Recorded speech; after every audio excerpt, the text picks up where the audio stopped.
Menkyu. Introdução à Economia. Capítulo 12. O projeto do sistema tributário. Al Scarface Capone, o notório gangster e chefão do crime da década de 20, foi condenado por seus diversos crimes violentos. Mas acabou indo para a cadeia por evasão de impostos. Ele negligenciou a prudente observação feita por Benjamin Franklin de que neste mundo nada é certo a não ser a morte e os impostos. Quando Franklin fez essa afirmação, em 1789, o cidadão norte-americano médio pagava menos de 5% de sua renda em impostos e isso continuou a valer pelos 100 anos que se seguiram. Durante o século XX, entretanto, os impostos passaram a ter uma importância maior na vida das pessoas.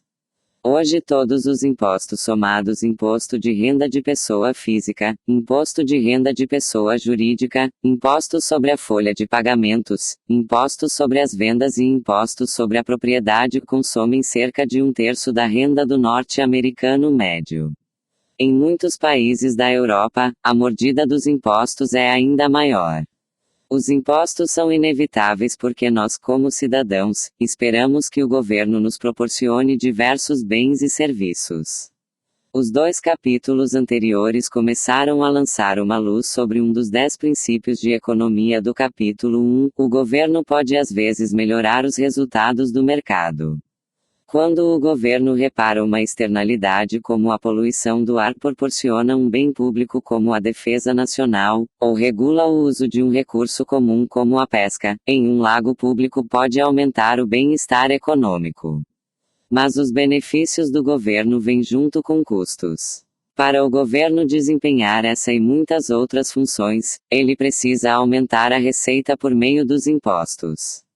Começamos nosso estudo da tributação em capítulos anteriores, nos quais vimos como um imposto sobre um bem afeta a oferta e a demanda por esse bem.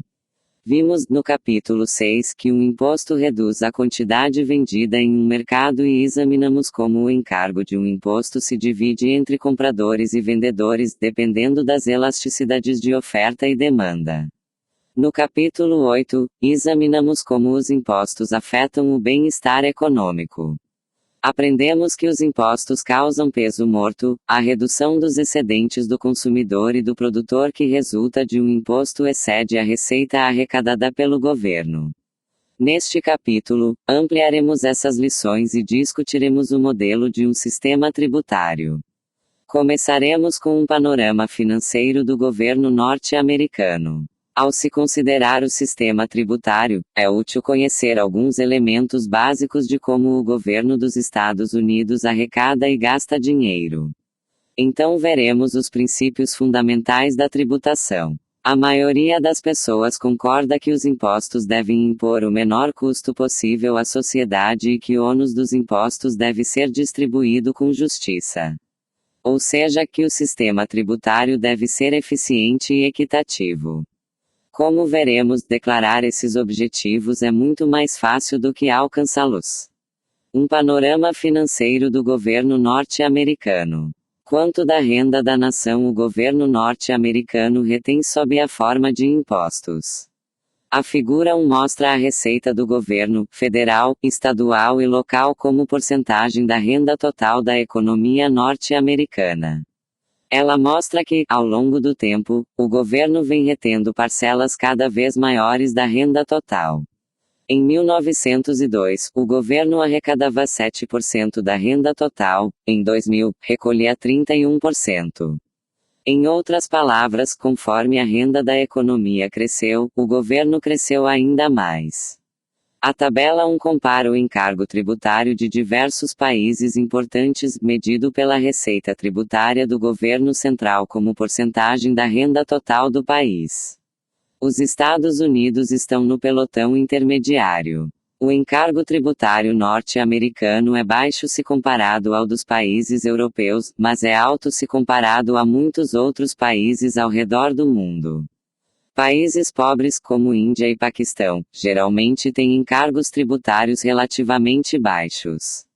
Esse fato é consistente com o que evidencia a figura 1. À medida que um país enriquece, o governo tipicamente toma uma parte maior da renda sob a forma de impostos. O tamanho total do governo só conta uma parte da história. Por trás dos valores monetários estão as milhares de decisões individuais sobre impostos e despesas. Para entendermos melhor as finanças do governo, vamos ver como o total se divide em categorias amplas. Figura 1. Receita do governo norte-americano como porcentagem do PIB. Esta figura mostra a receita nos Estados Unidos do governo federal e dos governos estaduais e locais como porcentagem do produto interno bruto PIB que mede a renda total na economia. Ela mostra que o governo representa um papel importante na economia dos Estados Unidos e que esse papel vem crescendo ao longo do tempo. Tabela 1. Receita tributária do governo central como porcentagem do PIB. França 38,8%. Reino Unido 33,7%. Alemanha 29,4%. Brasil 19,7%. Estados Unidos 19,3%. Canadá 18,5%. Rússia 38,8%. Paquistão 15,3%. Indonésia 14,7%. México 12,8%. Índia 10,3%. Governo Federal. O governo federal norte-americano arrecada cerca de 2/3 dos impostos da economia do país. Ele recolhe esse dinheiro de diversas formas e encontra maneiras mais variadas ainda de gastá-lo. Receitas. Tabela 2 mostra as receitas do governo federal norte-americano em 2001. As receitas totais naquele ano foram de 1.991 trilhão de dólares, um número tão grande que é difícil de compreender. Para trazer esse número astronômico para níveis mais simples, podemos dividi-lo pelo tamanho da população dos Estados Unidos, que era de cerca de 285 milhões em 2001. Concluímos, então, que cada norte-americano pagou em média 6.986 dólares ao governo federal. A maior fonte de receitas do governo federal é o Imposto de Renda das Pessoas Físicas. A cada ano, quando se aproxima o dia 15 de abril, quase todas as famílias norte-americanas preenchem um formulário para determinar o valor do imposto de renda que devem ao governo. Cada família tem que relatar sua renda, de todas as fontes, salários, juros sobre a poupança, dividendos de empresas de que tenham ações, lucros de pequenas empresas que possuam e assim por diante. A obrigação tributária da família, o quanto ela deve, se baseia em sua renda total. A obrigação tributária de uma família não é simplesmente proporcional à sua renda. A lei exige um cálculo mais complicado. A renda tributável é calculada como a renda total menos um valor baseado no número de dependentes, principalmente as crianças, e menos algumas despesas que os formuladores de políticas consideram dedutíveis, como pagamentos de juros hipotecários e doações a instituições de caridade. A obrigação tributária é então calculada com base nos dados que veremos na tabela 3. Essa tabela apresenta a alíquota marginal do imposto, a alíquota aplicada a cada dólar adicional de renda. Como a alíquota marginal aumenta com a renda, famílias de alta renda pagam uma porcentagem maior da sua renda em impostos. Observe que cada alíquota da tabela se aplica apenas à renda dentro da respectiva faixa, e não a toda a renda da pessoa. Por exemplo, alguém que tenha uma renda de $1 milhão ainda assim pagará apenas 15% sobre os primeiros $27.050. Trataremos do conceito de alíquota marginal mais adiante. Quase tão importantes para o governo federal quanto o imposto de renda das pessoas físicas são os impostos sobre a folha de pagamentos. Um imposto sobre a folha de pagamentos é um imposto sobre os salários que uma empresa paga a seus trabalhadores. A tabela 2 se refere a essa receita como impostos para a Seguridade Social porque a receita desses impostos é destinada ao pagamento da Seguridade Social e do Medicare. A Seguridade Social é um programa de provimento de renda concebido principalmente para manter o padrão de vida dos idosos. O Medicare é o programa de saúde do governo para os idosos. A tabela 2 mostra que o cidadão norte-americano médio pagou $2.435 em impostos para a Seguridade Social em 2001. O seguinte em magnitude, mas muito menor que o imposto de renda das pessoas físicas ou dos impostos para a Seguridade Social, é o imposto de renda sobre pessoas jurídicas. Uma pessoa jurídica é uma sociedade anônima constituída como uma personalidade jurídica independente. O governo tributa cada sociedade anônima com base em seus lucros, o valor que a empresa recebe pelos bens e serviços que vende menos o custo de produzir esses bens e serviços.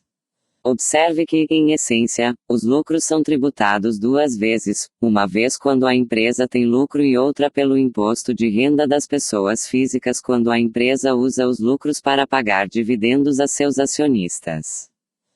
A última categoria, chamada Outros, na tabela 2, representa 8% das receitas.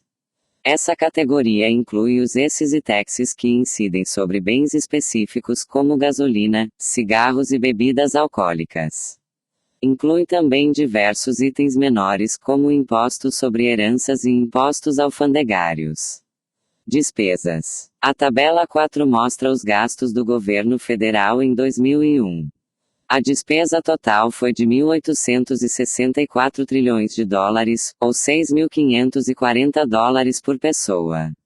Esta tabela também mostra como as despesas do governo federal eram divididas entre as principais categorias de despesa.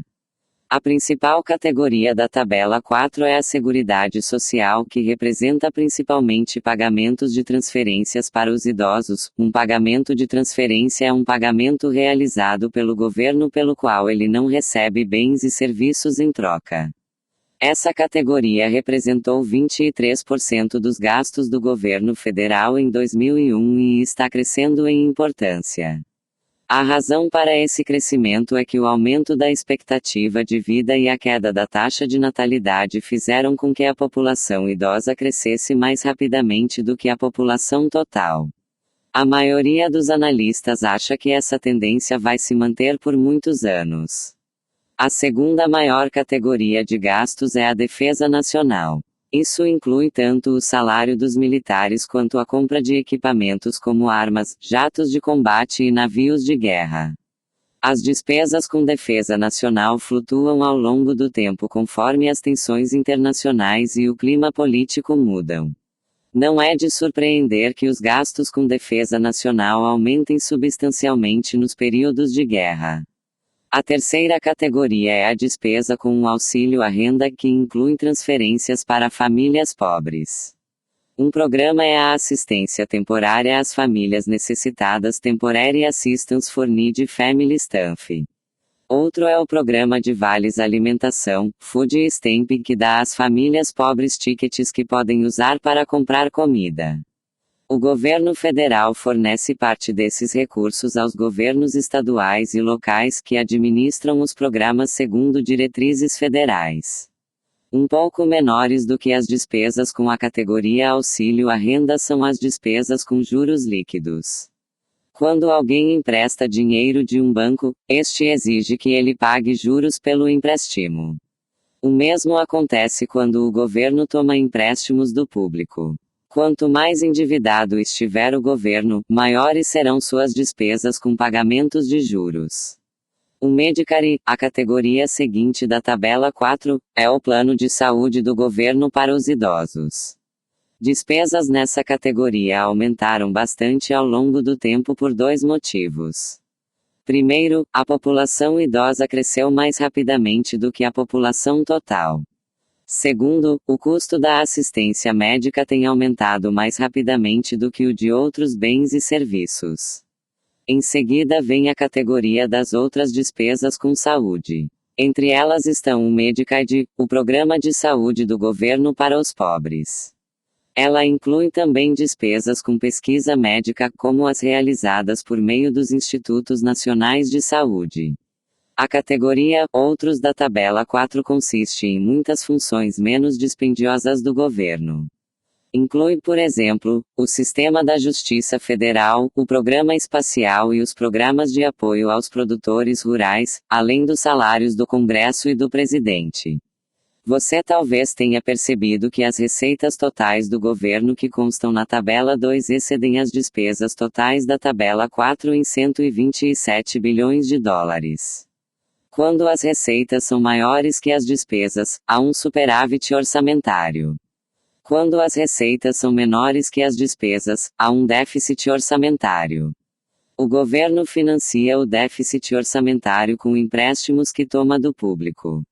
Quando há um superávit orçamentário, o governo usa esse excesso de receita para reduzir sua dívida pendente.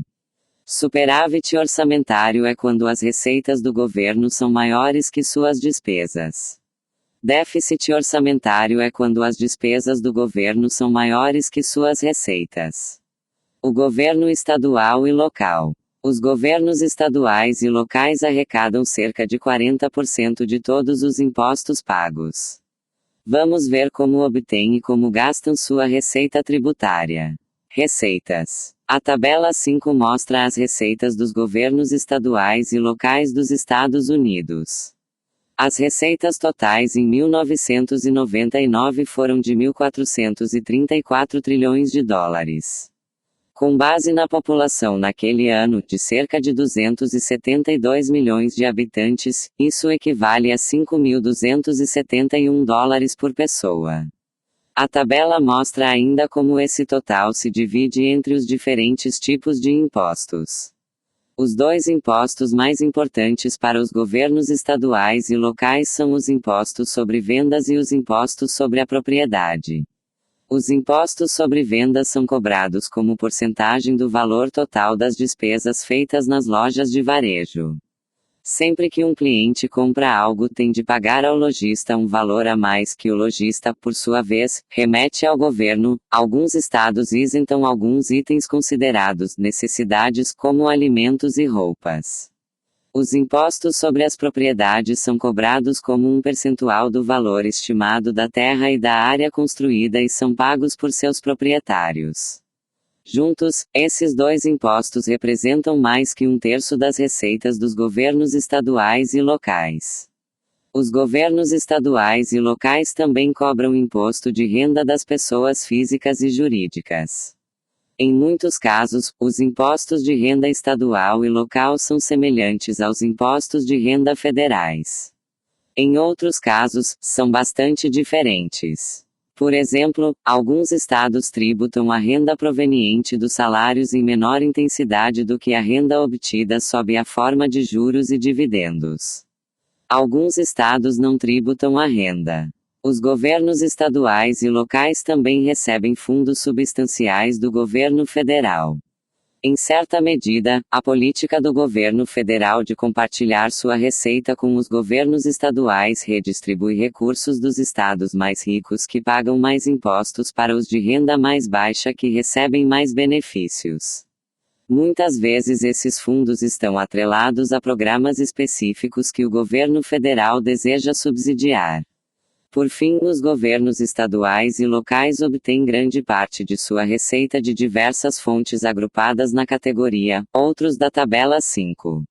Entre elas estão as taxas cobradas por licenças de caça e pesca, os pedágios de estradas e pontes e as passagens de ônibus públicos e metro. Despesas. A tabela 6 mostra o gasto total dos governos estaduais e locais em 1999 e sua divisão entre as categorias principais.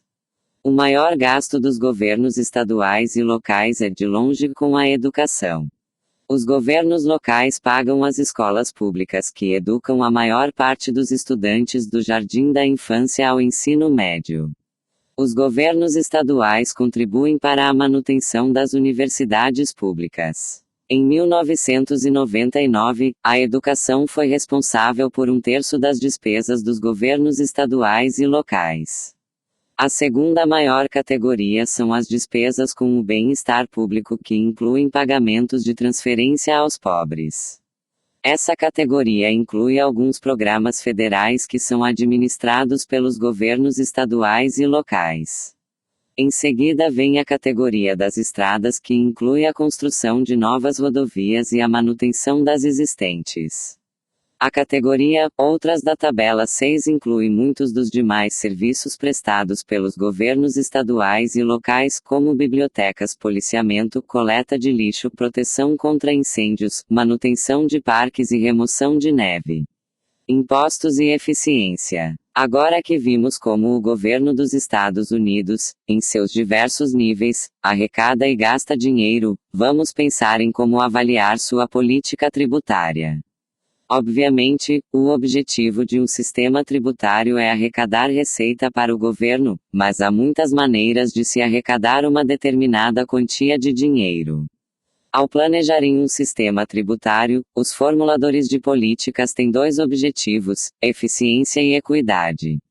Um sistema tributário será mais eficiente do que outro se levantar o mesmo montante de recursos a um menor custo para os contribuintes.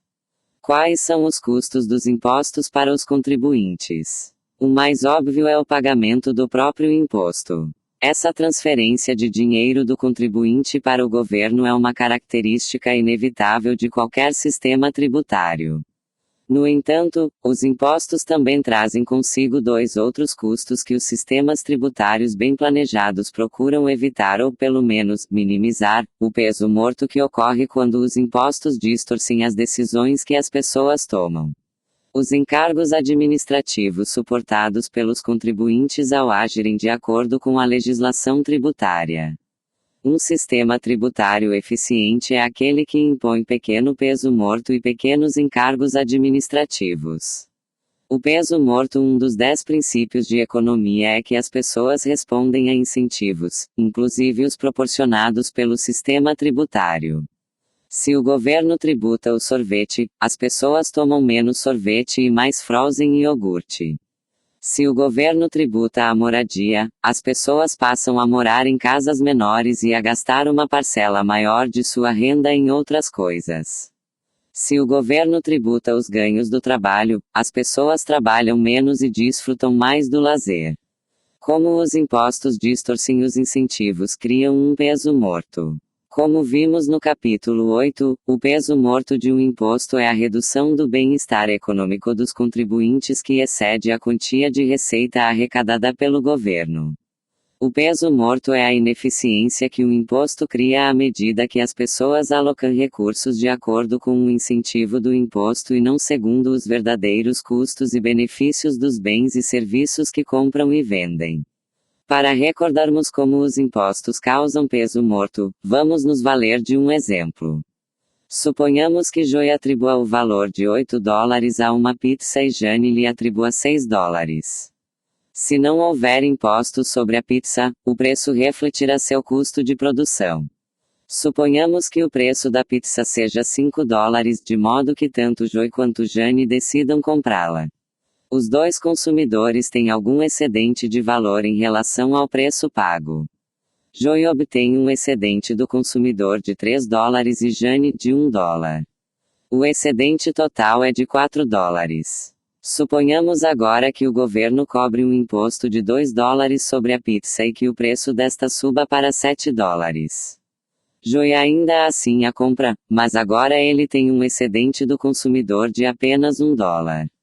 Jane agora opta por não comprar a pizza porque o preço é maior do que o valor para ela. O governo arrecada receita tributária de $2 sobre a pizza de Joy.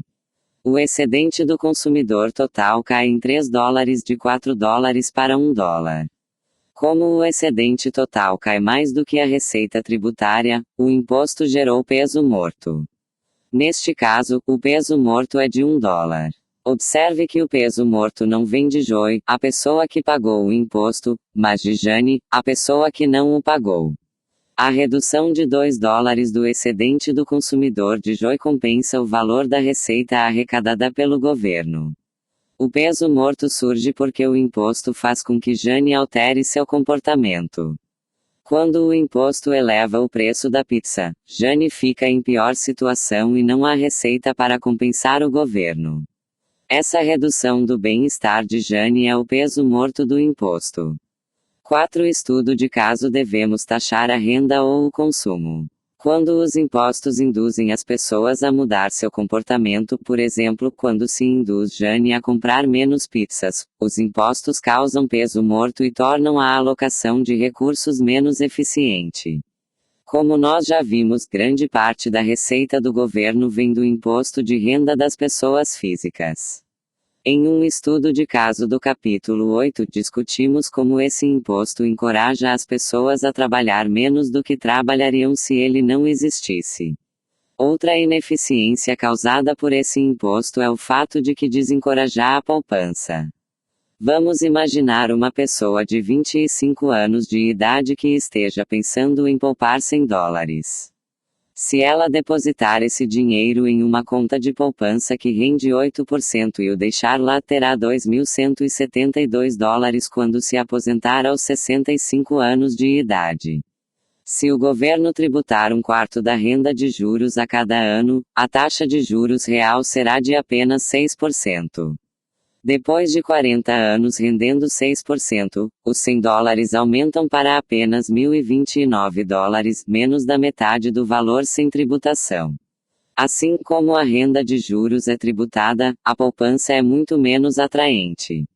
Alguns economistas defendem que os desestímulos à poupança provocados pelo sistema tributário atual sejam eliminados por meio de uma mudança na base tributária. Em vez de tributar a renda que as pessoas ganham, o governo poderia tributar a renda que as pessoas gastam. De acordo com essa proposta, toda a renda poupada só seria tributada quando, mais tarde, fosse gasta. Esse sistema alternativo, chamado de imposto sobre o consumo, não distorceria as decisões de poupar das pessoas. Essa ideia recebe algum apoio dos formuladores de políticas. Diversos membros do Congresso norte-americano defendem a substituição do atual sistema de imposto de renda por um imposto sobre o consumo. Além disso, diversas cláusulas do Código Tributário atual já deixam o sistema tributário próximo de um imposto sobre o consumo. Os contribuintes podem depositar uma quantia limitada de sua poupança em contas especiais, como as Individual Retirement Accounts, fundos de aposentadoria individual, os planos KELG e os planos 401k, que são isentas de impostos até que o dinheiro seja retirado no momento da aposentadoria. Para as pessoas que aplicaram a maior parte de suas economias nesses fundos de aposentadoria, o imposto, de fato, é baseado em seu consumo, e não em sua renda. Ônus administrativo. Se em torno do dia 15 de abril você pedir a um norte-americano típico sua opinião sobre o sistema tributário, provavelmente vai ouvir falar da dor de cabeça de preencher os formulários do imposto de renda. O ônus administrativo de qualquer sistema tributário é parte da ineficiência por ele criada. O ônus não inclui apenas o tempo gasto com preenchimento de formulários no começo de abril, mas também o tempo usado durante o ano para guardar com segurança os registros fiscais necessários e os recursos que o governo usa para aplicar a legislação tributária. Muitos contribuintes, principalmente os que pagam alíquotas mais elevadas, contratam advogados tributaristas e contadores para ajudar a lidar com os impostos. Esses especialistas na complexa legislação tributária preenchem os formulários para seus clientes e ajudam a organizar seus negócios de maneira a reduzir o montante devido em impostos. Esse comportamento é legal e chama-se fuga legal de impostos, que difere da evasão fiscal, que é ilegal. Os críticos de nosso sistema tributário dizem que esses especialistas ajudam seus clientes a evitar impostos abusando de algumas das detalhadas cláusulas do Código Tributário, por vezes chamadas de lacunas. Às vezes as lacunas são erros do Congresso, decorrem de ambiguidades ou omissões da legislação. Mais frequentemente, ocorrem porque o Congresso decide dar tratamento especial a tipos específicos de comportamento.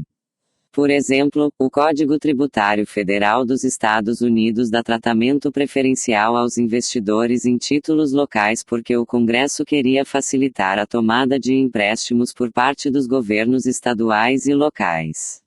Em certa medida, essa provisão beneficia estados e cidades, em certa medida, beneficia os contribuintes de alta renda. A maioria das lacunas é bem conhecida no Congresso pelos responsáveis pela política tributária, mas o que pode parecer uma lacuna para um contribuinte pode representar uma dedução justificável para outro. Os recursos destinados à aplicação da legislação tributária são um tipo de peso morto. O governo só arrecada o montante de impostos pagos. Por outro lado, um contribuinte perde não só esse montante, mas também o tempo e o dinheiro gastos em documentação, cálculos e evitando impostos. O ônus administrativo do sistema tributário poderia ser reduzido com uma simplificação da legislação tributária, a qual, entretanto, é politicamente difícil. Muitas pessoas estão dispostas a simplificar o Código Tributário eliminando as lacunas que beneficiam outras pessoas, mas poucas estão dispostas a eliminar as lacunas que as favorecem. No fim das contas, a complexidade da legislação tributária resulta do processo político à medida que diferentes contribuintes com seus próprios interesses fazem lobby em causa própria. Alíquotas marginais e alíquotas médias. Ao discutirem a eficiência e a equidade do imposto de renda, os economistas distinguem entre dois conceitos de alíquotas, o médio e o marginal. A alíquota média é o imposto total pago dividido pela renda total. A alíquota média é o total de impostos pagos dividido pela renda total. A alíquota marginal é o imposto adicional pago sobre $1 adicional de renda. A alíquota marginal é o imposto adicional pago sobre $1 de renda adicional. Suponhamos, por exemplo, que o governo aplique uma alíquota de 20% sobre os primeiros $50 milhares de renda e uma alíquota de 50% sobre toda a renda além de $50 milhares. Nessas condições, uma pessoa que ganha $60 milhares paga um imposto de $15 milhares, 20% dos primeiros $50 milhares, já que 0,2 vezes $50 milhares igual a $10 milhares, mais 50% dos $10 milhares seguintes, já que 0,5 vezes $10 milhares igual a $5 milhares.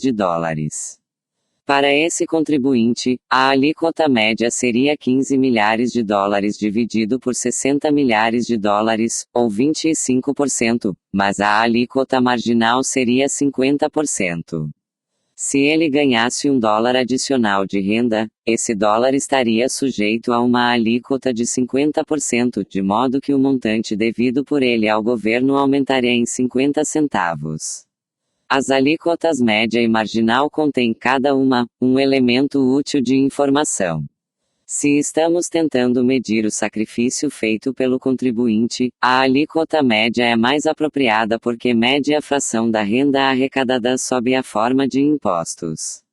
Mas, se estivermos tentando avaliar quanto o sistema tributário distorce os incentivos, a alíquota marginal é mais importante.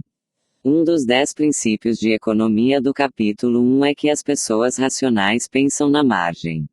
Um corolário desse princípio é que a alíquota marginal mede o quanto o sistema tributário desencoraja o trabalho. Se você estiver pensando em fazer algumas horas extras, essa alíquota marginal determinará quanto de sua renda adicional irá para o governo. É, portanto, a alíquota marginal que determina o peso morto do imposto de renda. Estudo de caso. O experimento natural da Islândia. Na década de 1980, a Islândia mudou seu sistema tributário de tal maneira que, como efeito colateral, proporcionou um experimento natural sobre como os impostos afetam a economia. Antes da reforma, as pessoas pagavam impostos com base em sua renda no ano anterior. Depois da reforma, elas passaram a pagar os impostos com base em sua renda atual. Assim, os impostos de 1987 se basearam na renda de 1986, mas os de 1988 se basearam na renda de 1988. A renda de 1987 nunca foi tributada. Durante esse ano de transição, a alíquota marginal do imposto de renda caiu para zero. Como relatou, em dezembro de 2001, um artigo publicado na American Economic Review, os habitantes da Islândia aproveitaram essa folga dos impostos. O número total de horas trabalhadas aumentou cerca de 3% em 1987 e depois voltou ao nível normal em 1988. A produção de bens e serviços em 1987, medida pelo PIB real, foi 4% maior do que a média do ano anterior e do ano seguinte. Esse episódio confirma um dos 10 princípios de economia: as pessoas reagem a incentivos. A queda da alíquota marginal da Islândia só durou um ano e isso certamente influenciou o grau de resposta. Por um lado, as pessoas podem ter aberto mão de suas férias e feito horas extras para aproveitar o incentivo temporário. Por outro lado, ninguém iria alterar seus planos de carreira e as empresas não iriam reestruturar seu ambiente de trabalho por causa de um incentivo que logo desapareceria. Uma mudança permanente da alíquota marginal poderia ter efeito maior ou menor sobre o incentivo do que uma mudança temporária. Tributação por montante único. Suponhamos que o governo cobre de todas as pessoas um imposto de 4 milhares de dólares. Ou seja, todos deverão o mesmo valor, independentemente de seus ganhos ou quaisquer ações que possam praticar. Esse tipo de imposto é chamado de tributação por montante único. Tributação por montante único é um imposto que é a mesma quantia para todas as pessoas. A tributação por montante único mostra claramente a diferença entre as alíquotas média e marginal. Para um contribuinte com renda de 20 milhares de dólares, a alíquota média de uma tributação por montante único de 4 milhares de dólares é de 20%. Para outro com renda de 40 milhares de dólares, a alíquota média é de 10%. Para ambos, a alíquota marginal é zero porque não se deverá nenhum imposto por $1 adicional de renda. A tributação por montante único é o imposto mais eficiente possível. Como as decisões de uma pessoa não alteram o montante devido, o imposto não distorce os incentivos e, portanto, não causa peso morto. Como todos podem calcular facilmente o valor devido e não há nenhum benefício em contratar advogados e contadores tributaristas, a tributação por montante único impõe para os contribuintes um ônus administrativo mínimo. Se a tributação por montante único é tão eficiente porque raramente é observada no mundo real. A razão é que a eficiência é somente um dos objetivos do sistema tributário. A tributação por montante único tomaria a mesma quantia dos pobres e dos ricos, um resultado que a maioria das pessoas consideraria injusto. Para entendermos os sistemas tributários que observamos, vamos considerar na próxima sessão o outro grande objetivo da política tributária, a equidade. Notícias como os impostos afetam as mulheres casadas. Os impostos causam peso morto quando distorcem o comportamento. A oferta de mão de obra de mulheres casadas é um exemplo disso. O sistema tributário norte-americano desencoraja o trabalho das mulheres casadas. As mulheres solteiras de Sex and the City leem os anúncios de casamento do The New York Times e traçam uma noiva que, até recentemente, era uma executiva de contas. Agora que ela encontrou um banqueiro com quem se casar, dizem elas com desprezo, não precisa fingir estar interessada em sua carreira. Essas mulheres independentes menosprezam tal comportamento.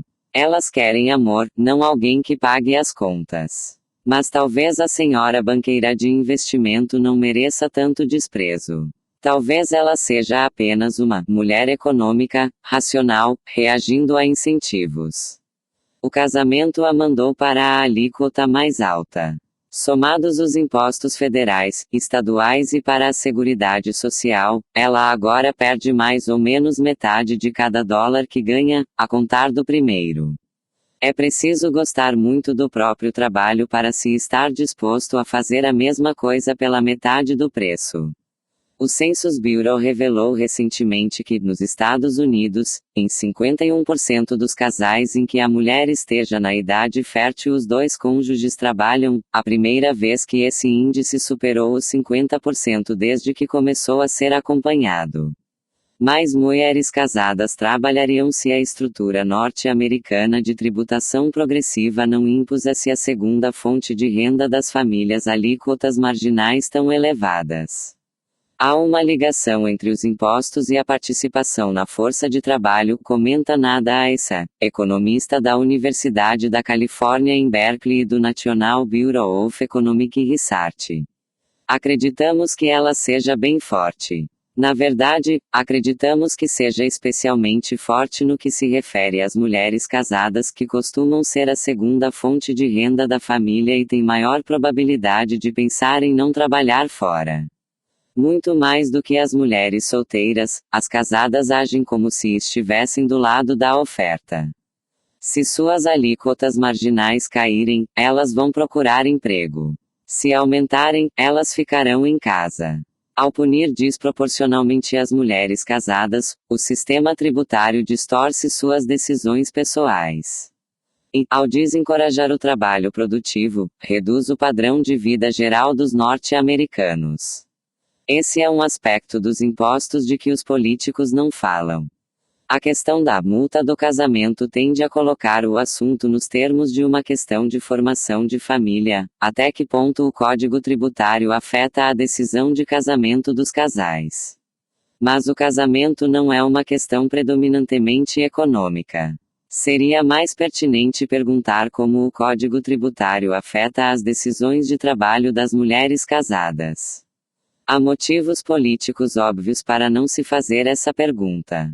Os democratas não querem admitir que a maior tributação dos ricos afeta as esposas trabalhadoras, com medo de causar uma cisão entre feministas e redistributivistas. E os republicanos não querem admitir que a redução dos impostos vai levar mais mulheres casadas a procurar emprego para não dividir os liberais econômicos e os conservadores sociais. Então todos ficam quietos. Mas as provas empíricas são claras. As alíquotas são uma questão feminista. A professora Aissa estudou como os impostos afetam o comportamento. Em um artigo de 1995 para o National Bureau of Economic Research, ela avaliou como as mulheres casadas reagiram à reforma tributária de 1986. A reforma criou um experimento natural, reduzindo a maior alíquota marginal de 50% para 28%, mas teve impacto reduzido sobre os contribuintes intermediários. Isso deu a ela uma oportunidade para comparar as reações de diferentes grupos de esposas antes e depois da mudança. Antes dela, as mulheres no 99 percentil de renda familiar, o 1% mais rico pagavam, em média, 52 centavos em impostos sobre o primeiro dólar ganho. Em alguns estados, uma esposa que ganhasse menos de 30 milhares de dólares por ano poderia chegar a pagar em impostos até 70% do primeiro dólar ganho. A lei de 1986 reduziu as alíquotas federais e com isso cortou a alíquota média enfrentada por essas mulheres para 38%. A porcentagem das mulheres casadas que trabalhavam saltou de 46% para 55%, um aumento de 19%, e as que já estavam empregadas aumentaram em 13% o número de horas trabalhadas. Para ter certeza de que esse aumento tinha sido causado pela mudança do imposto, e não por outras tendências, a professora Aissa o comparou com o comportamento das mulheres no 75º percentil, sujeitas a um corte muito menor de suas alíquotas. Sua participação na força de trabalho e o número de horas trabalhadas também aumentaram, mas significativamente menos, um aumento de 7% do número de mulheres empregadas e de 9% de horas trabalhadas. Desde 1986, as alíquotas aumentaram, à medida que Washington se preocupava mais com o aumento das receitas e menos com os incentivos para o lado da oferta. Parece que, uma vez que uma mulher tenha se casado pelas leis tributárias, não se quer que ela trabalhe. Impostos e equidade. Desde que os colonos norte-americanos jogaram chá importado no porto de Boston para protestar contra os elevados impostos britânicos, a política tributária tem gerado alguns dos debates mais fervorosos na política dos Estados Unidos, mas esse fervor todo raramente se deve a questões de eficiência. Pelo contrário, decorre de discordâncias sobre como o ônus tributário deve ser distribuído. O senador Russell Long uma vez ridicularizou o debate público com um versinho: Don't tax you. Don't tax me. Tax that fella behind the tree. Não se tribute, não me tribute aquele sujeito atrás da árvore. É claro que, se nós contamos que o governo forneça alguns dos bens e serviços que desejamos, os impostos devem recair sobre alguém. Nesta sessão trataremos da equidade do sistema tributário. Como os ônus tributários devem ser divididos entre a população. Como avaliar se um sistema tributário é justo ou não. Todos concordam que o sistema tributário deve ser equitativo, mas há muita discordância sobre o que significa equidade e sobre como julgar a equidade de um sistema tributário. O princípio dos benefícios uniprincípio da tributação, chamado de princípio dos benefícios, afirma que as pessoas devem pagar impostos com base nos benefícios que obtêm dos serviços do governo. Esse princípio procura tornar os bens públicos similares aos bens privados. Parece justo que alguém que vai sempre ao cinema pague mais pelo total de ingressos do que alguém que raramente vai. De maneira similar, quem obtém grandes benefícios de um bem público deve pagar mais por ele do que alguém que obtém um pequeno benefício. O princípio dos benefícios é a ideia de que as pessoas deveriam pagar os impostos com base nos benefícios que recebem dos serviços do governo. O imposto sobre a gasolina, por exemplo, é algumas vezes justificado usando-se o princípio dos benefícios. Em alguns estados norte-americanos, as receitas do imposto da gasolina são usadas para construir e manter rodovias. Como as pessoas que compram gasolina são as mesmas que usam essas rodovias, o imposto sobre a gasolina pode ser considerado uma maneira justa de pagar por esse serviço do governo. O princípio dos benefícios também pode ser usado para argumentar que os cidadãos ricos devem pagar impostos maiores do que os cidadãos pobres. Por quê? Simplesmente porque os ricos se beneficiam mais dos serviços públicos. Considere, por exemplo, os benefícios da proteção policial contra roubo. Os cidadãos que têm mais a ser protegido obtêm da polícia um benefício maior do que os que têm menos. Portanto, de acordo com o princípio dos benefícios, os ricos devem contribuir mais do que os pobres para o custo de manutenção da força policial. O mesmo argumento pode ser usado para muitos outros serviços públicos, como proteção contra incêndios, a defesa nacional e o sistema judiciário. É até possível usar o princípio dos benefícios para argumentar em favor dos programas contra a pobreza financiados por impostos cobrados dos ricos. Como vimos no capítulo 11, as pessoas preferem viver em uma sociedade sem pobreza, o que sugere que os programas contra a pobreza são um bem público. Se os ricos atribuem a esse bem público um valor monetário maior do que os membros da classe média, talvez simplesmente porque têm mais para gastar, então, de acordo com o princípio dos benefícios, eles devem ser tributados mais pesadamente para pagar por esses programas. O princípio da capacidade de pagamento. Outra maneira de avaliar a equidade de um sistema tributário é chamada de princípio da capacidade de pagamento, segundo o qual os impostos devem ser cobrados das pessoas de acordo com a capacidade que elas têm de suportar o encargo. Esse princípio é algumas vezes justificado pelo argumento de que todos os cidadãos devem fazer o mesmo sacrifício para sustentar o governo. Entretanto, a magnitude do sacrifício de uma pessoa depende não só do montante de impostos que paga, mas também da renda e de outras circunstâncias. Um imposto de milhares de dólares pago por uma pessoa pobre pode exigir um sacrifício maior do que um imposto de 10 milhares de dólares pago por alguém que seja rico. O princípio da capacidade de pagamento leva a dois conceitos de equidade, a equidade vertical e a equidade horizontal. Segundo a equidade vertical, os contribuintes com maior capacidade de pagamento devem contribuir com uma quantia maior.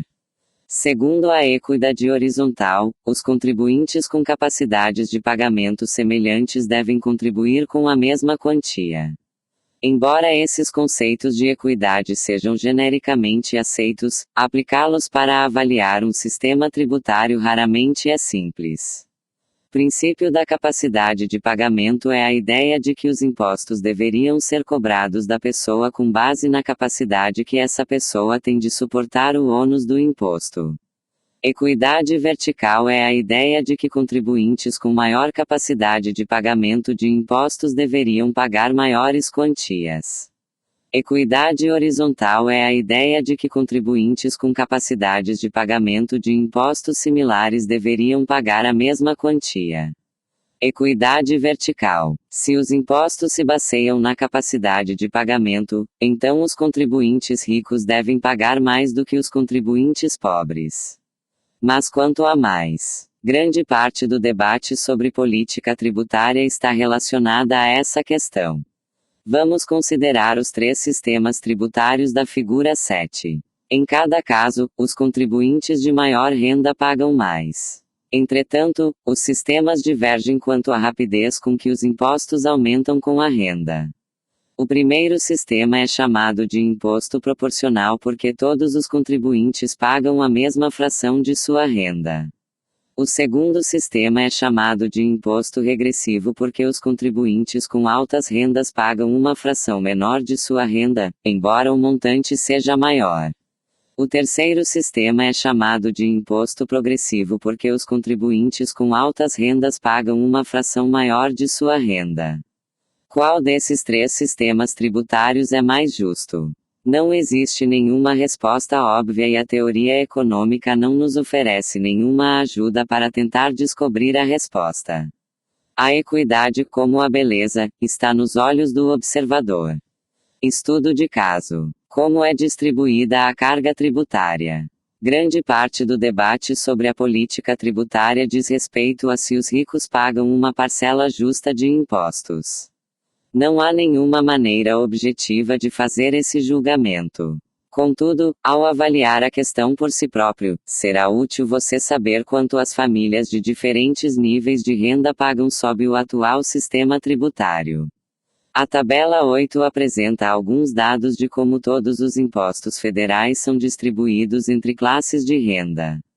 Para a construção dessa tabela, as famílias foram ordenadas de acordo com sua renda e divididas em 5 grupos de tamanho igual chamados de quintis.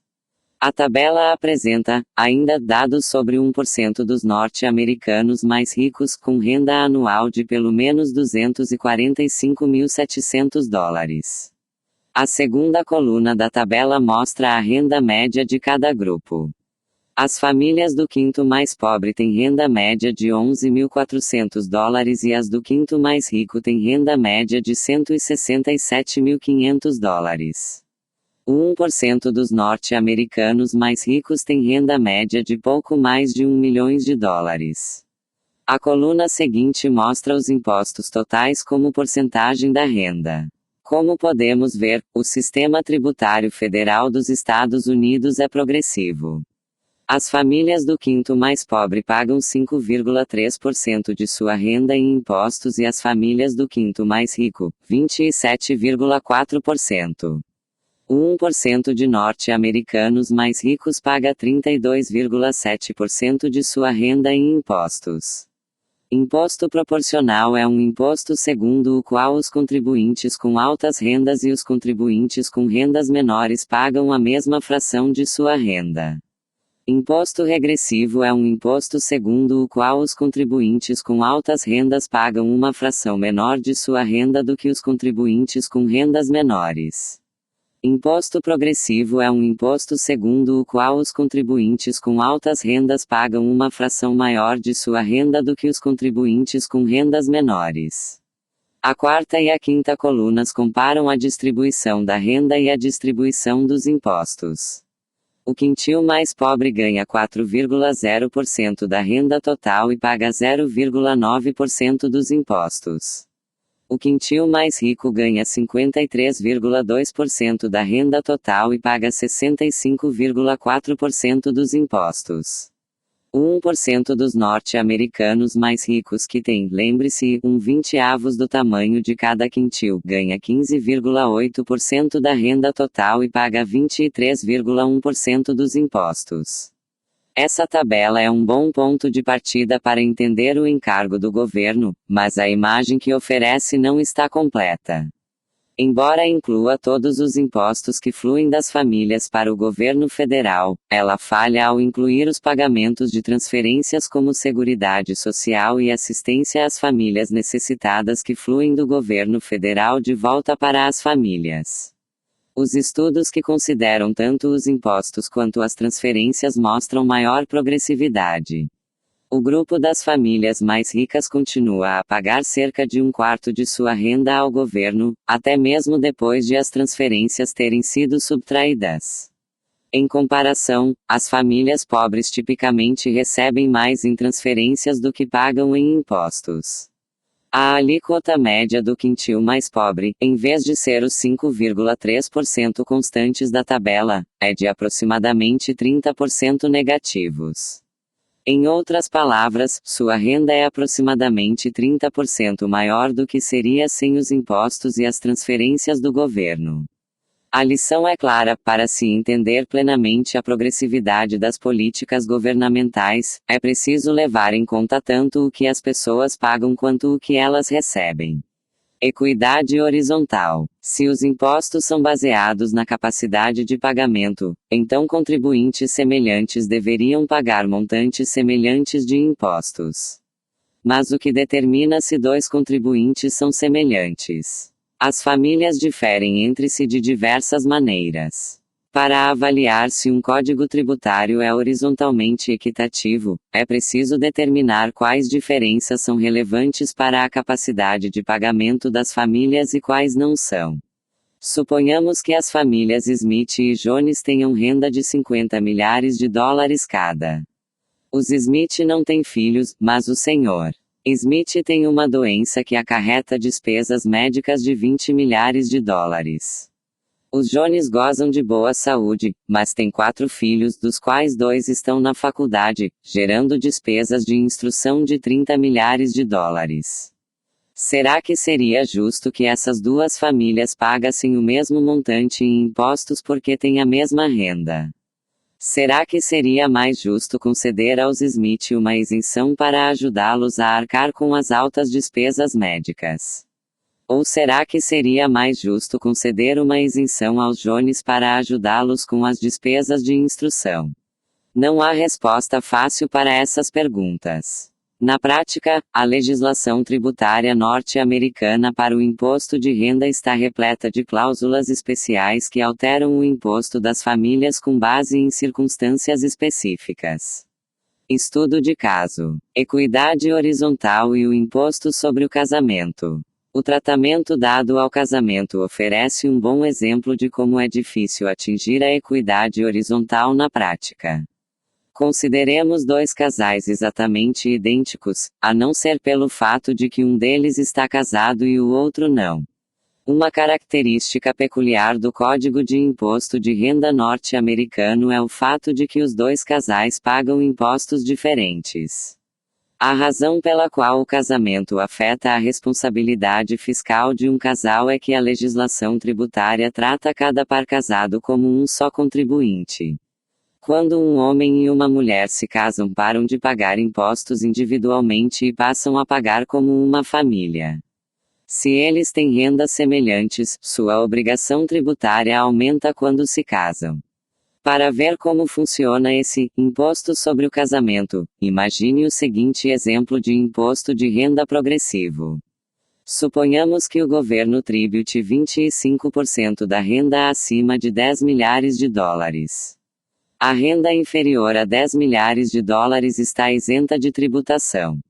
Vamos ver como esse sistema trata 2 casais diferentes. Considere primeiro Sam e Sally. Sam é um poeta que procura se tornar conhecido, mas que não tem renda, ao passo que Sally é uma advogada que ganha 100 milhares de dólares ao ano. Antes de se casarem, Sam não pagava impostos. Sally pagava 25% de 90 milhares de dólares, 100 milhares de dólares menos a isenção de 10 milhares de dólares, ou 22.500 dólares. Depois de se casarem, seus impostos ficarão no nível em que estão. Neste caso, o imposto de renda não encoraja nem desencoraja o casamento. Consideremos agora John e Joan, dois professores universitários que ganham cada um 50 milhares de dólares por ano. Antes de se casarem, cada um pagava 10 milhares de dólares em impostos, 25% de 40 milhares de dólares, em um total de 20 milhares de dólares. Depois do casamento, eles têm uma renda total de 100 milhares de dólares e, portanto, devem um imposto de 25% de 90 milhares de dólares, ou 22.500 dólares. Assim, quando John e Joan se casam, o total de imposto pago pelos dois aumenta em 2.500 dólares. Esse aumento é chamado de imposto sobre o casamento. Poderíamos resolver o problema de John e Joan elevando a isenção de renda dos casados de 10 milhares de dólares para 20 milhares de dólares, mas essa mudança causaria outro problema. Neste caso, Sam e Sally pagariam um imposto após se casarem de somente 20 milhares de dólares, 2.500 dólares a menos do que pagavam quando solteiros. Eliminar o imposto sobre o casamento de John e Joan criaria um subsídio ao casamento de Sam e Sally. Na prática, o Código Tributário norte-americano é um incômodo meio-termo que inclui uma combinação de impostos sobre o casamento e subsídios ao casamento. De acordo com um estudo do Congressional Budget Office, 42% dos pares casados pagam um imposto sobre o casamento de em média 2% de sua renda, enquanto 51% deles pagam menos impostos por causa do matrimônio, numa média de 2,3% de sua renda. Se um casal vai se beneficiar mais do casamento ou de juntar os trapos do ponto de vista tributário depende de como a renda se divide entre os dois membros. Se um homem e uma mulher têm rendas semelhantes como John e Joan, o casamento provavelmente elevará sua conta de imposto. Mas é provável que haja um subsídio ao casamento quando um parceiro ganha muito mais do que o outro, especialmente se só um dos dois tiver ganhos, como no caso de Sam e Sally. Não há solução simples para esse problema. Para entender por que tente planejar um imposto de renda que tenha as 4 propriedades a seguir, dois casais oficialmente unidos com a mesma renda total deveriam pagar o mesmo imposto. Quando duas pessoas se casam, o imposto total de ambas não deveria se alterar. Uma pessoa ou uma família sem renda não deveria pagar impostos. Contribuintes com altas rendas deveriam pagar uma fração maior desta do que contribuintes de renda mais baixa. Essas 4 propriedades são atraentes, mas é impossível cumprir todas ao mesmo tempo. Qualquer imposto de renda que satisfaça as 3 primeiras condições violará a 4ª. O único imposto de renda que satisfaz as 3 primeiras propriedades é o imposto proporcional. Alguns economistas têm advogado a abolição da penalidade sobre o casamento, fazendo os indivíduos, e não as famílias, serem as unidades de contribuição, uma política adotada por muitos países europeus. Essa abordagem pode parecer mais equidade porque trata da mesma maneira os casais que se uniram oficialmente e os que não o fizeram. No entanto, essa mudança deixaria de fora a primeira das propriedades acima. Famílias com a mesma renda total poderiam acabar pagando impostos diferentes. Por exemplo, se cada casal legalmente unido pagasse impostos como se não o fosse, Sam e Sally pagariam 22.500 dólares, ao passo que John e Joan pagariam 20 milhares de dólares, ainda que os dois casais tenham a mesma renda. É difícil dizer se esse sistema tributário seria mais ou menos justo do que o sistema atual. Incidência tributária e equidade tributária. A incidência tributária, o estudo de quem arca com o ônus dos impostos, é fundamental para entender a equidade tributária. Como vimos no capítulo 6, a pessoa que arca com o ônus do imposto nem sempre é a mesma que efetua o pagamento ao governo. Como os impostos alteram a oferta e a demanda, eles alteram os preços de equilíbrio. Com isso, afetam pessoas além daquelas que, segundo a lei, pagam os impostos. Ao se avaliar a equidade vertical e horizontal de um imposto, é importante levar esses efeitos indiretos em consideração. Muitas discussões sobre equidade tributária ignoram os efeitos indiretos dos impostos e se baseiam naquilo que os economistas chamam, em tom de brincadeira, de teoria do papel mata-moscas da incidência tributária. Segundo essa teoria, o ônus de um imposto, tal como uma mosca num papel mata-moscas, gruda no primeiro ponto em que pousa. Entretanto, essa premissa raramente é verdadeira. Por exemplo, alguém que não tenha estudado economia poderia argumentar que um imposto sobre casacos de pele é verticalmente equitativo porque a maioria dos compradores desse bem é rica. No entanto, se esses compradores puderem substituir facilmente os casacos de pele por outros bens de luxo, então o imposto sobre eles poderá simplesmente reduzir sua venda. No fim das contas, o ônus do imposto recairá mais sobre os fabricantes e vendedores de casacos de pele do que sobre aqueles que os compram. Como a maioria dos trabalhadores de confecção de casacos de pele não é rica, a equidade de um imposto sobre esse bem poderia ser bem diferente do que indica a teoria do papel mata-moscas. Notícias. O caso contra a tributação dos ganhos de capital. Nesta coluna, um economista aborda o tratamento dado pelo sistema tributário atual aos ganhos de capital, isto é, renda ganha em poupança. Na sua opinião, o argumento se baseia em eficiência ou equidade.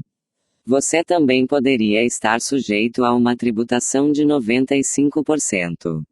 Era uma vez um homem que foi trabalhar e ganhou $1 que usou para comprar uma ação de uma empresa. A ação pagava dividendos de 10 centavos por ano, sendo 10% a taxa normal de retorno em seu país. Graças à boa administração da empresa, a ação passou a render o dobro em dividendos, 20 centavos por ano, fazendo com que o preço da ação também dobrasse. O homem vendeu a ação que tinha por $2 que depositou no banco. Seus filhos acabaram por herdar o dinheiro e o reinvestiram na mesma empresa. Eles usaram os dividendos de 20 centes ao ano para comprar bens e serviços e foram felizes para sempre. Isso é uma fábula. Eis a realidade: era uma vez um homem que foi trabalhar e ganhou $1. Depois de pagar o imposto de renda federal e estadual, ficou com 50 centavos que usou para comprar meia ação de uma empresa. Quando o preço da ação dobrou, ele a vendeu por $1, pagou um imposto de 10 centavos pelo ganho de capital e depositou os 90 centavos remanescentes no banco. Seus filhos acabaram por herdar o dinheiro, pagaram 50 centavos em imposto sobre a herança e reinvestiram os 40 centavos restantes na mesma empresa. A empresa continuou a ganhar 10% de taxa de retorno, metade da qual era usada para pagar imposto de renda das pessoas jurídicas e outros impostos. Com isso, os filhos do personagem original recebiam um dividendo anual de 5%, equivalente a 2 centavos por ano. Após o pagamento do imposto de renda das pessoas físicas sobre os dividendos, eles ficavam com 1 centavo de renda por ano. Usavam parte desse centavo para comprar bens e serviços e o restante para pagar impostos sobre a venda destes. Depois de uma série de decisões econômicas perfeitamente razoáveis, essa família perdeu 95% de sua renda para os impostos. 95%. De 20 centavos para 1 centavo. Como isso pode acontecer? É simples, tributando-se a mesma renda 5 vezes. Alguns aspectos da múltipla tributação são facilmente reconhecidos, mas outros não. Todos já ouviram falar da bitributação da renda das pessoas jurídicas, primeiro quando a renda é obtida e segundo quando é distribuída sob a forma de dividendos, mas nem todos percebem que os ganhos de capital são sempre causados por expectativas de renda futura. Isso significa que o imposto sobre os ganhos de capital representa uma terceira tributação sobre uma renda que já foi ou será tributada 2 vezes. Tributar tanto os dividendos quanto os ganhos de capital é como multar um motorista por excesso de velocidade e depois multá-lo de novo porque seu velocímetro apresentou uma leitura elevada. Mais importante ainda, cada um desses impostos, junto com o imposto sobre a herança e, diga-se de passagem, qualquer imposto sobre ganhos de capital é, em última análise, um imposto sobre o trabalho. É por isso que Marx estava certo, o capital é a corporificação de trabalho passado. Os ganhos de capital de hoje são uma recompensa diferida pelo trabalho de ontem. Tributar essa renda é tributar o trabalho que a possibilitou. Um imposto sobre o capital, seja calculado sobre os dividendos, a renda das pessoas jurídicas, os ganhos de capital ou a herança, equivale não somente a um imposto sobre o trabalho, mas a um imposto altamente discriminatório sobre o trabalho. Ele penaliza muito mais o trabalho dos jovens que têm muitos anos de poupança pela frente do que o dos idosos que tendem a gastar sua renda à medida que a recebem. Com isso, não apenas as pessoas são penalizadas por trabalhar, mas são duplamente penalizadas por começar a trabalhar cedo. Um imposto sobre o trabalho desencoraja os trabalhadores. Um imposto sobre o capital desencoraja desproporcionalmente o trabalho entre os jovens, distorcendo decisões de manter dinheiro na poupança e retardando o crescimento econômico. Assim, um imposto sobre o capital tem todas as desvantagens de um imposto a mais sobre o trabalho, e mais outras. Tudo isso sugere que seria melhor termos um só imposto sobre a renda assalariada e nenhum imposto sobre a renda das pessoas jurídicas, os dividendos, os ganhos de capital ou as heranças.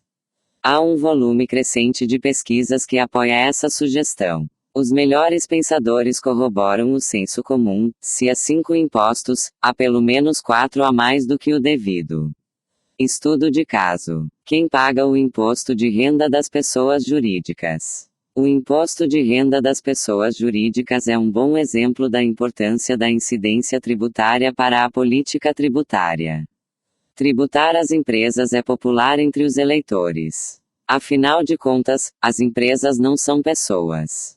Os eleitores estão sempre ávidos por ter seus impostos reduzidos com alguma empresa impessoal que pague a conta. Entretanto, antes de decidirmos que o imposto de renda das pessoas jurídicas é uma boa maneira de arrecadar receita para o governo, devemos pensar em quem arca com o ônus desse imposto. Esta é uma questão difícil sobre a qual os economistas discordam, mas uma coisa é certa: as pessoas pagam todos os impostos. Quando o governo cobra um imposto de uma empresa, ela age mais como coletora de impostos do que como contribuinte. O ônus recai, em última instância, sobre as pessoas físicas, os proprietários, clientes ou trabalhadores da empresa. Muitos economistas acreditam que trabalhadores e clientes arcam com grande parte do ônus do imposto de renda das pessoas jurídicas. Para ver o porquê, considere um exemplo. Suponhamos que o governo norte-americano decida aumentar o imposto sobre a renda ganha pelas empresas fabricantes de automóveis. De início, esse imposto afeta os proprietários das empresas que recebem um lucro menor, mas com o passar do tempo, eles reagirão ao imposto. Como a fabricação de carros se tornou menos lucrativa, eles investirão menos na construção de novas fábricas, passando a investir sua riqueza de outras maneiras, por exemplo, comprando casas maiores ou construindo fábricas de outros ramos ou em outros países. Com menos fábricas de carros, a oferta do bem diminuirá e, com ela, a demanda por trabalhadores. Assim, um imposto sobre as empresas que fabricam carros faz com que o preço dos carros aumente e o salário dos trabalhadores na indústria automobilística caia. O imposto de renda das pessoas jurídicas mostra como pode ser perigosa a teoria do papel mata-moscas da incidência tributária. O imposto de renda das pessoas jurídicas é popular, em parte porque parece ser pago por empresas ricas, mas as pessoas que realmente arcam com o ônus final do imposto, os clientes e trabalhadores das empresas, muitas vezes não são ricas. Se a verdadeira incidência do imposto sobre as empresas fosse mais bem conhecida, o imposto seria menos popular entre os eleitores. Conclusão: o trade-off entre equidade e eficiência.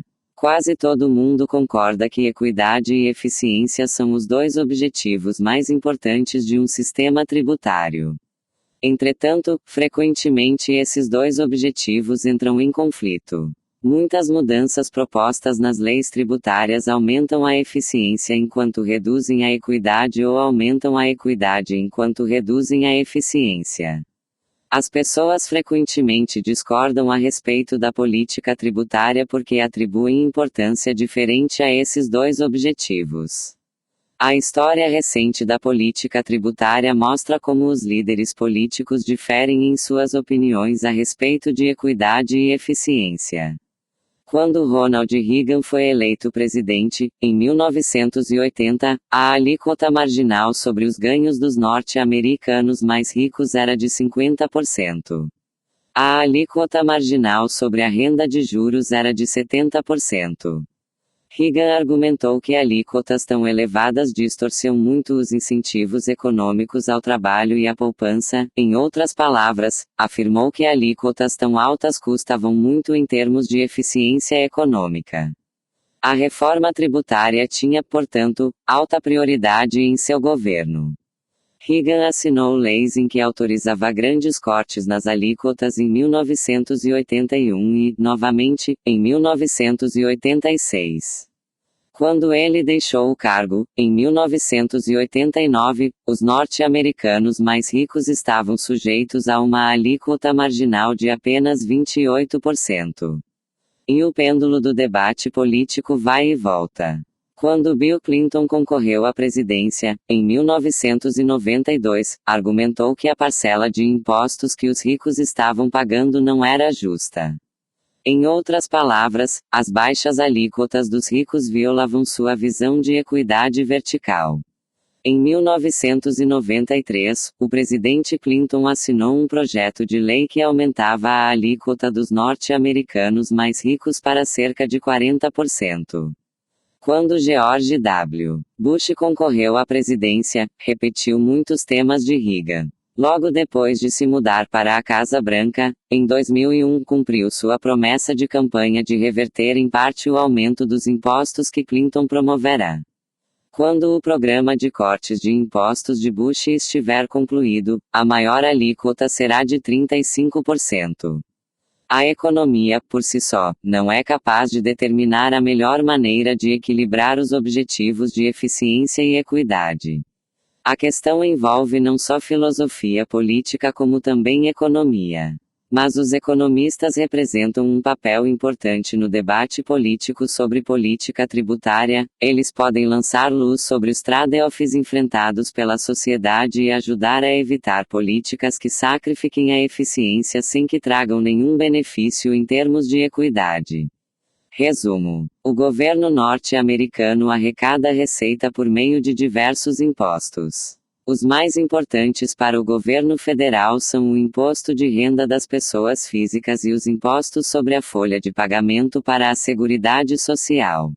Os mais importantes para os governos estaduais e locais são o Imposto sobre a Venda e o Imposto sobre a Propriedade. A eficiência de um sistema tributário refere-se aos custos que ele impõe aos contribuintes. Há dois custos além da transferência de recursos do contribuinte para o governo. O primeiro é a distorção da alocação de recursos decorrente do fato de que os impostos distorcem os incentivos e o comportamento. O segundo é o ônus administrativo de cumprir as leis tributárias. A equidade de um sistema tributário se refere ao fato de o ônus do imposto ser distribuído ou não ou de maneira justa entre a população. De acordo com o princípio dos benefícios, é justo que as pessoas paguem impostos de acordo com o benefício que recebem do governo. De acordo com o princípio da capacidade de pagamento, é justo para as pessoas pagar os impostos com base na sua capacidade de arcar com o ônus financeiro. Ao se avaliar a equidade de um sistema tributário, é importante lembrar uma lição aprendida com o estudo da incidência tributária: a distribuição dos ônus tributários não é igual à distribuição dos recolhimentos. Ao considerarem mudanças da legislação tributária, os formuladores de políticas frequentemente enfrentam um trade-off entre eficiência e equidade. A maior parte do debate sobre política tributária surge porque as pessoas atribuem importâncias diferentes a esses dois objetivos.